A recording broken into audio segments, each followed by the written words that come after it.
Hi, everybody. Today I'll be discussing deontology and Kant's ethical theory, and we'll be applying it to the idea of robbing a bank. So first we have to define deontology. The word deon comes from the Greek word meaning duty.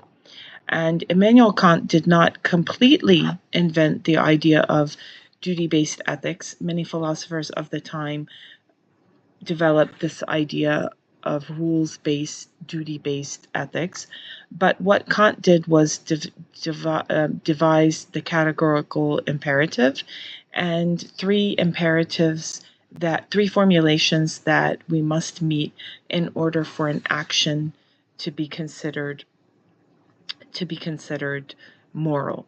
So Kant did not believe in the outcome justifying the action. He believed that some actions are simply right or simply wrong, and very much based on morality, rationality. So the first formulation that we must meet is the universal law formulation. And we have to look at a maxim behind our action, so a personal statement behind the action that we're taking, and to determine whether it could be a universal law for everyone. So let's say we wanted to look at robbing a bank, and we say, okay, I can rob a bank because I need the money.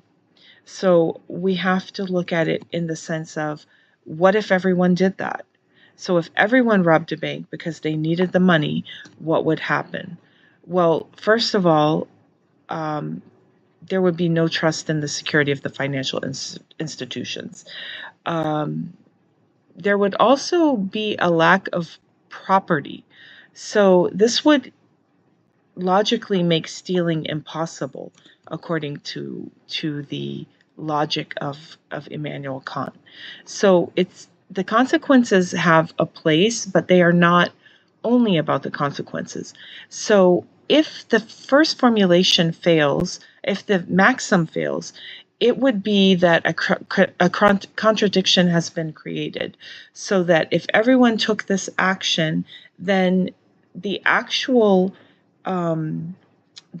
conditions would make it cease to exist. And this would apply in robbing a bank. It would make bank robbery no longer logical. It would no longer exist because banks would no longer exist. So even logically, it fails the first formulation. The second formulation, if we are talking about the dignity of human beings and the autonomy of human beings. So Kant actually said that humans are beyond price, and we have to look at whether we are using people as a tool for our own gain. So how am I treating people as their own end if I rob a bank? First of all, I will be violating the second formulation in robbing a bank. The robber is going to use the employees of the bank, use the depositors, to profit and to gain for himself. He is not, or she is not, respecting in any way the person's individual autonomy or dignity. And there's no consent given. So we are basically treating people as tools or instruments, not as a full human being with their own autonomy and dignity. The fear, the harm, the violence, people are not being treated as rational agents in this scenario. And when we go into the third formulation, which naturally flows as each formulation does, we're talking about the idea of a society of moral and rational people. Moral and rational people who are going to follow their own rules.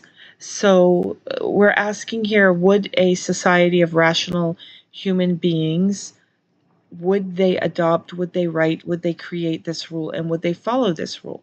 Does my action of robbing a bank belong in this society of rational people? Well, if we want to look at a kingdom of ends, what would be the pillars of that kind of community?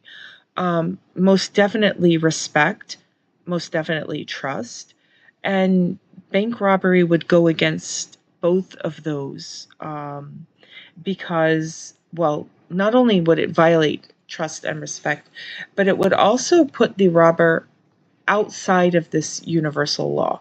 So this is irrational. You cannot violate one law while you're expecting others to follow it. So it would indeed fail the third formulation as well.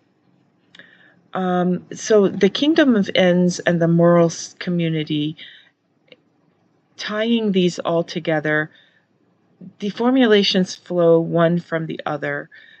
At the end of the day, we as a society would create and follow our own laws.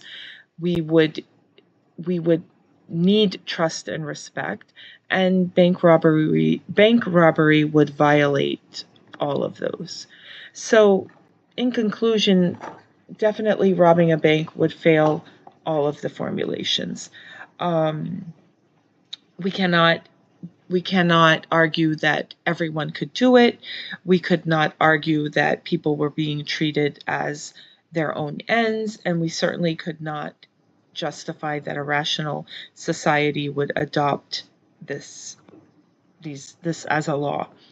And Kant argued that morality is based on rationality, rational duty, and it is not about what we personally want, what we personally desire, and even what we personally need if we're justifying immoral actions on a personal basis. References are here, and thank you for your time.